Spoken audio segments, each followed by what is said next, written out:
Menteri Komunikasi dan Digital Republik Indonesia Mutia Hafidz melepas sebanyak 1.500 petugas gabungan dari Komdigi maupun operator seluler yang akan dikirim untuk bertugas di posko-posko layanan telekomunikasi. Keberadaan petugas gabungan tersebut bertujuan untuk memastikan kelancaran layanan komunikasi bagi masyarakat Indonesia di momentum Lebaran Idul Fitri 2025. Bertempat di halaman parkir, Menteri Komunikasi dan Digital Republik Indonesia, Mutia Hafidz, melepas sebanyak 1.500 petugas gabungan dari Komdigi maupun operator seluler yang akan dikirim untuk bertugas di posko-posko layanan telekomunikasi.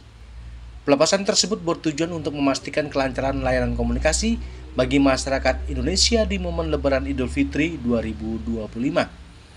Mutia juga menyebut total yang diberangkatkan kurang lebih 29 kendaraan, baik itu kendaraan monitoring frekuensi maupun kendaraan yang akan mendukung layanan aduan.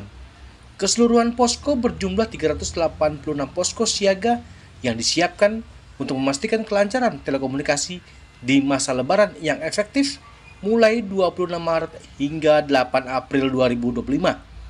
Komdigi juga telah menyiapkan pusat pengendali di pusat monitoring telekomunikasi yang ada di lantai 8 kantor Kemkomdigi.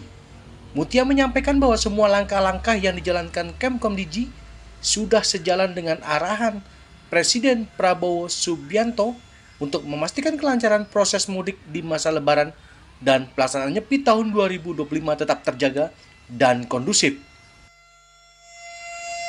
Terima kasih hari ini alhamdulillah dari Komdigi telah melepas total gabungan kami bekerjasama dengan para operator seluler yang hadir.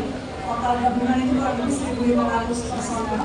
Kemudian total yang diberangkatkan kurang lebih 29 kendaraan, baik itu kendaraan monitoring frekuensi maupun kendaraan insya Allah untuk mudik Lebaran dan Nyepi tahun ini komunikasi insya Allah akan lancar. Betul, Bapak?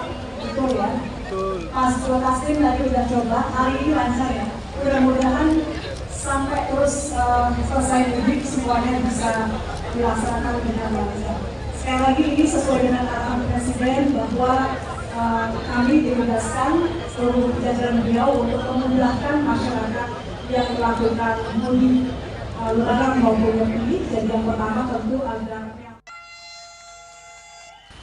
dari Jakarta, Ketut Sumadiasa melaporkan.